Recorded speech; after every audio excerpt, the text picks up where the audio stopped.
আসসালামু আলাইকুম। আমি সকাল সকাল ঘুম থেকে উঠে চলে এসেছি। আজকে আমার কলেজ আছে। আজকে লাস্ট কলেজ। আজকে কলেজ শেষ হওয়ার পরে আমি বাড়ি যাব। সো আজকে আমি আপনাদের দেখাবো যে আমি কীভাবে বাড়ি যাই।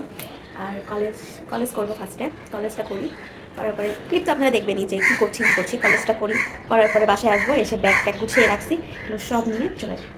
সো চলেন আজকে ব্লগটা দেখে মেবি মজা পাবেন আপনারা। সো চলেন যাও। সো এখন বাই। এই তো আমি বের হয়ে পড়ছি, কলেজ যাচ্ছি। তো চলেন যাওয়া যাক, কলেজে যেয়ে দেখা হচ্ছে।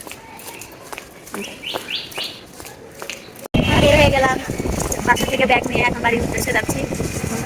তো বাস স্ট্যান্ডে যেতাম দেখা হচ্ছে। সো গাইজ, আমি ব্যাগ ট্যাগ নিয়ে যে বাসে উঠে পড়েছি, একটু ঢং করছিলাম। একটু পরে বাসটি ছেড়ে দিবে। বাসটি ছেড়ে দিয়েছে, আমরা যাচ্ছি। আপনাদের কিছু ক্লিপস দেখাচ্ছি রাস্তার। আমি ভেবেছিলাম যে আমি ক্লাসের কিছু ক্লিপ দেখাবো বা কিছু অংশ দেখাবো, কিন্তু দেখাতে পারিনি। আর এখন আমরা যে পথ দিয়ে যাচ্ছি এটি হচ্ছে চলন বিল। যখন বৃষ্টি হয় বা বর্ষার সময় থাকে তখন অনেক সুন্দর, মানে পানিতে ভরা থাকে। আর যখন বর্ষা চলে যায় তখন সব কৃষকরা এখানে চাষাবাদ করে, দেখতে অনেক সুন্দর লাগে। আর কি বলবো, আমাদের বাংলাদেশ তো অলওয়েজ সবুজে ঘেরা, এত সুন্দর লাগে। আর এখন আপনারা যে অংশটা দেখতে পাচ্ছেন এটা একটা ভার্সিটি।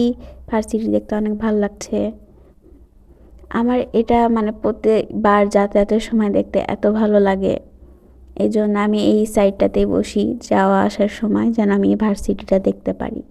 এটা সিংড়ার কিছু একটা হবে, বাট অনেক সুন্দর।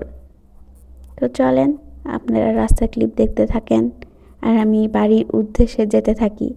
জানি না বাসা যেয়ে আর ক্লিপ নেওয়া হবে কি না। তো আমি মেবি বাসায় যে আর কোনো ক্লিপস নিতে পারবো না, একবারে পরের দিন সকালে আপনাদের সাথে আবার দেখা হতে পারে। এই তো রাস্তা ক্লিপ দেখতে দেখতে আমি অলমোস্ট বগুড়ায় ঢুকে পড়েছি।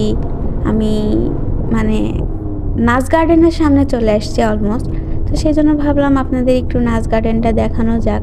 যদিও ফ্লাইওভার থেকে খুব একটা ভালো দেখা যাবে না এই সাইড থেকে, তো চেষ্টা করলাম যে দেখায়, যেহেতু বগুড়ার মধ্যে নাচ গার্ডেন অনেক সুন্দর একটা রিসর্ট বা 5 স্টার বা 4 স্টার যে হোটেলটা বলেন সেটা। হ্যালো গাইস, আসসালামু আলাইকুম। আমি সকাল সকাল ঘুম থেকে উঠে এই তো চলে এসেছি। মানে কি বলবো, দেখতে ফকিন্নি লাগছে।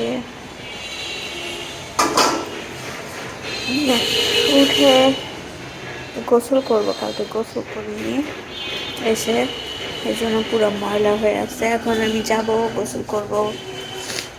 সকালে নাস্তা করছি, উঠে দেখে আম্মু অনেক বাজার করে আনছে, সেই বাজার দেখলাম, আপনাদেরকেও দেখাবো। তো মানে বাসায় আসলাম, শান্তি আলাদা। তো চলেন দেখে আসি আম্মু কী কী বাজার করছে আর আমার জন্য কী কী রান্না করছে। সো চলেন দেখা যাক। সো গাইজ, আমি রান্নাঘরে ঢুকে দেখি আমার আম্মু লাল শাক এনেছে, একটা মাছ আনছে, অনেক বড় মাছ, আর সঙ্গে মুরগি। আর আমি মাছ ভাজা খেতে অনেক পছন্দ করি দেখে আম্মু মাছ ভাজি করে দিচ্ছে আমাকে। সকালে কিছু সবজি ছিল সেটা দেখালাম, আর এখানে একটা তরকারি করছিলাম আম্মু, এটাও দেখিয়ে নিলাম। এই যে মাছ ভাজি, আর অল্প করে দেখাচ্ছিলাম যে কি কি রান্না গাইস। এই তো গোসল টোসল করে ফ্রেশ হয়ে ছাদে গেছিলাম, একটু ছাদ থেকে আসলাম। আসার পরে এখন ভিডিও করতেছি, খাইতে বসবো। তো চলেন দেখে আজকে আমার মা কি কি রান্না করেছে। যে ঘরে ঢুকতেই দেখছি আমার আম্মু মাছ রান্না করছে। এখানে ডাল আছে, এটা কি, ও এটা হচ্ছে আমি কালকে খেয়ে রাখছিলাম মুরগি, সেই মুরগিটা আছে। এখানে ভাত, এই তো আরও আসতেছে, যে আপু তরকারি নিয়ে আসলো, আরও আরও আনতেছে মেবি, আমি জানি না। ও ভাত খাবো। আমি রাজশাহী থাকতে ভাত খেতাম না ভাই, আমার ভালো লাগতো না। যদি আমাকে দেখতে চামান্নি লাগছে, করার কিছু নাই। তো খাওয়া দাওয়া করার পরে যদি বাহিরে বের হই তাহলে দেখাবো, না হলে আজকে সারাদিনের এটাই দেখাবো। আমি এখানে মাছ ভাজি নিচ্ছিলাম। আমি মাছ ভাজি খেতে অনেক পছন্দ করি দেখে আমার আম্মু আমাকে অনেক বড় একটা মাছ ভাজি দিয়েছে। তা আমি যদিও সম্পূর্ণটা শেষ করতে পারি নাই, তারপরও আমার বড় মাছ খেতে খুব ভালো লাগে এবং বড় বড় মাছের পিস নিতে অনেক ভালো লাগে। তো এখানে আমার আম্মু খাচ্ছিল, সেটারও একটু ক্লিপ নিয়ে নিলাম আমি।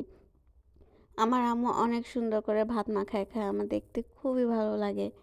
তো সেই জন্য আমি একটু আপনাদেরকেও দেখিয়ে নিচ্ছি যে আমার আম্মু কীভাবে করে ভাত মাখিয়ে খায়, সঙ্গে আমিও দেখাচ্ছি যে আমি কীভাবে করে ভাত মাখিয়ে খাই। কিন্তু আমার আম্মুর মতো অত সুন্দর হয় না। খাওয়া দাওয়া শেষ করে আমি একটু ঘুরতে বের হয়েছিলাম, বের হয়ে দেখি অনেক জ্যাম। তো এ পর্যন্ত ভিডিও করেছি, আর করতে পারছি না। সো গাইজ, আল্লাহ হাফেজ।